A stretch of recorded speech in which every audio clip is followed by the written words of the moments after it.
9월 13일 1일 기도회를 하나님께 드립니다. 함께 성경 읽겠습니다. 디모데후서 4장 1절부터 9절 말씀입니다.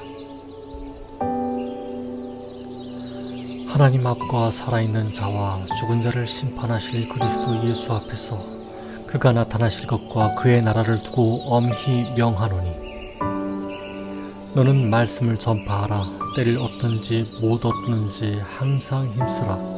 범사의 오래 참음과 가르침으로 경책하며 경계하며 권하라.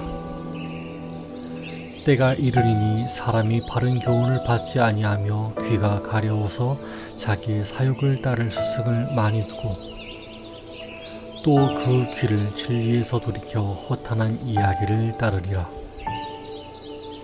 그러나 너는 모든 일에 신중하여 고난을 받으며 전도자의 일을 하며 내 직무를 다하라.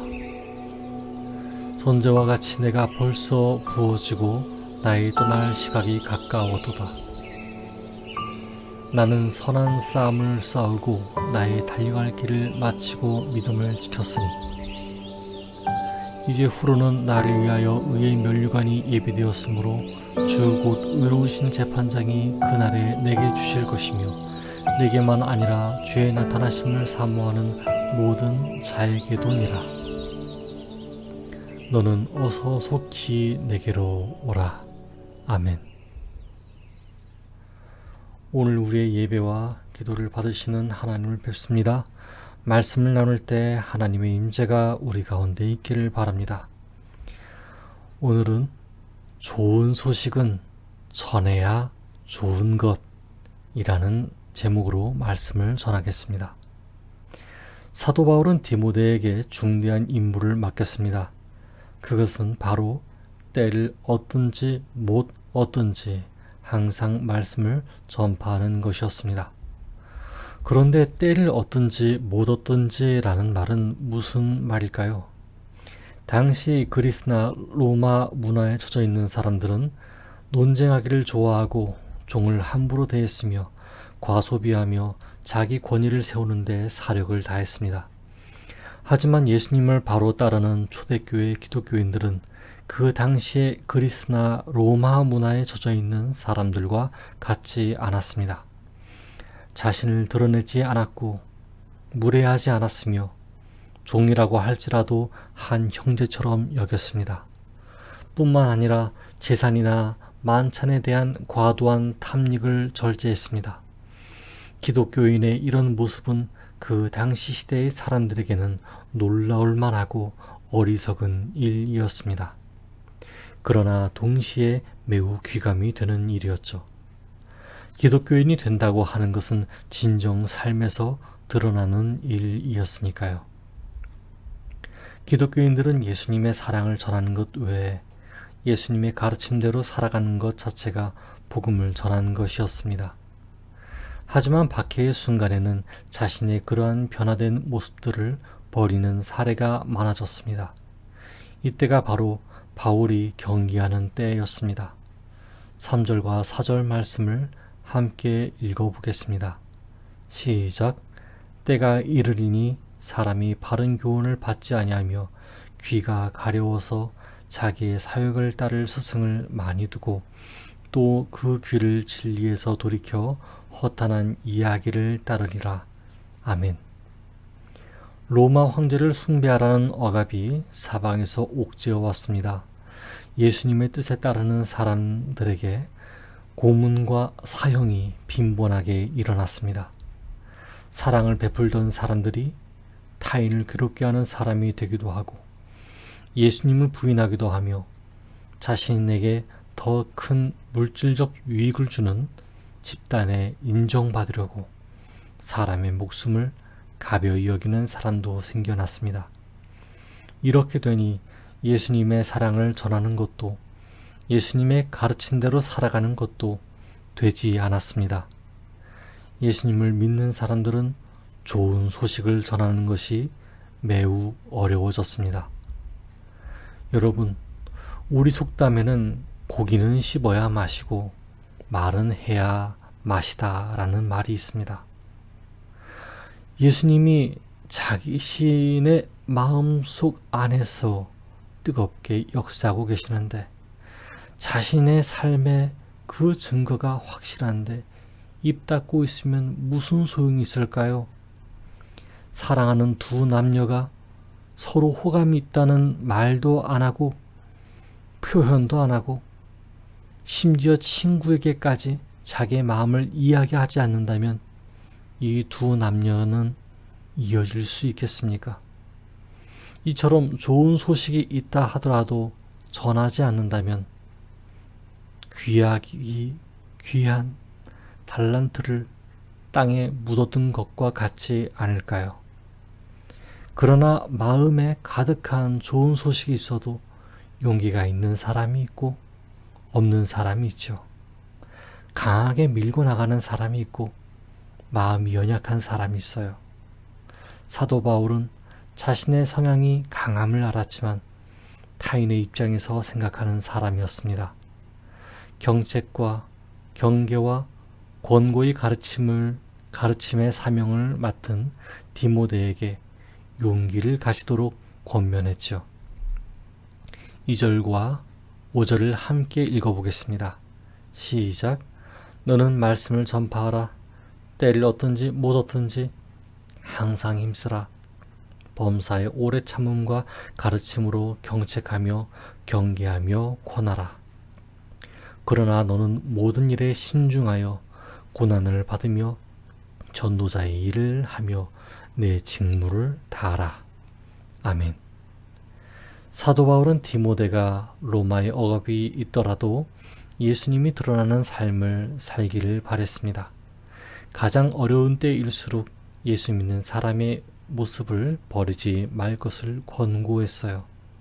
어째서일까요? 본을 보이는 사람이 무너지면 그 아래에 있는 사람들도 무너지기 때문입니다. 여러분, 눈이 있어도 보지 못하고 귀가 있어도 듣지 못하는 패역한 백성에게로 보냄을 받았던 이사야를 기억하십니까? 이처럼 디모데가 선 땅은 영적으로 너무나 척박한 땅이었습니다. 그렇기에 더욱 오래 참음이 필요하고 고난받기를 각오해야 했습니다. 그러나 마지막에는 그리스도의 영광이 가득한 곳에 바울과 같이 서게 될 것입니다. 바울은 이제 묵묵히 죽음을 받아들이고 있습니다. 하지만 싸늘한 감옥에서 인생의 마지막을 준비하는 바울의 모습에서 외로움이나 쓸쓸함은 찾아볼 수 없습니다. 오히려 더욱 의연하게 상 주시는 주님 앞에 서 있음을 발견하게 됩니다. 자신의 인생을 되새기는 바울은 그 누구도 감히 고백할 수 없는 놀라운 고백을 했습니다. 나는 선한 싸움을 싸우고 나의 달려갈 길을 마치고 믿음을 지켰으니. 아멘. 바울은 자신에게 맡겨진 직무에 최선을 다했기 때문에 곧 의로우신 재판장을 만나는 것이 두렵거나 부끄럽지 않았습니다. 오히려 그분이 주실 위로를 기대하며 사모하고 있습니다. 그뿐만 아니라 그는 주님의 재림을 사모하는 모든 자에게 동일한 위로가 있을 것을 기대했습니다. 여러분, 저는 아직 여러분께는 아무런 직분도 주지 않았습니다. 직분을 준다는 것은 마치 감투 쓰는 것처럼 되지 않게 하기 위해서입니다. 그러나 언젠가 누군가는 직분을 받을 것을 기대합니다. 가장 온전하고 겸손한 마음으로 직분을 받게 될 것을 기대합니다. 그러나 그렇지 않는다 하더라도 각자의 가정과 직장, 친구 사이에서 여러분이 배운 예수님의 마음을 실천하기 원합니다. 예수님께서 마음 주실 때가 있는 줄 압니다. 베드로가 예수님을 3번 부인해도 사랑하셨던 예수님을 기억해도 좋습니다. 그러나 부활의 주님을 만난 베드로가 예수님을 담대히 전했듯이 여러분에게 부활 소망이 있다면 담대하게 전하시길 바랍니다.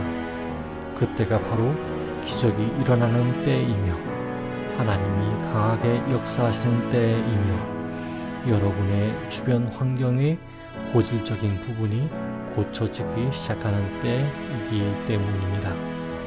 하나님께서 여러분과 함께 하십니다. 믿음의 주요 온전케 하시는 예수님을 바라보며 오늘 하루를 살아가는 저와 여러분 되기를 바랍니다. 기도하겠습니다. 하나님 감사합니다. 오늘 저희들에게 하나님 말씀을 전해 주셨습니다. 하나님, 우리 성도님들의 마음을 다 아시죠. 우리의 연약한 마음을 다스려 주시기를 바랍니다. 저희들은 아직 로마의 핍박과 같은 상황을 경험하지 않았습니다. 마치 마지막 날이 오는 것 같은 일들을 경험하지도 않았습니다. 다만 인생이 참 힘들고 고달파서 믿음을 지키는 것이 너무나 힘이 드는 현실입니다. 폭력으로 인한 생명의 위협보다 앞으로의 삶을 어떻게 살아가야 하는지 막막한 것이 우리에게 위협이 됩니다.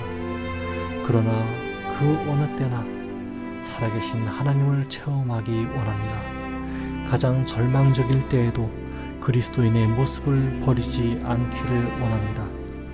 가장 혼란스러울 때, 법이 없는 것처럼 보일 때, 이 세상의 악한 행실을 담지 않게 하시고 예수님 사랑을 실천하는 빛의 사람이 되게 하여 주시옵소서.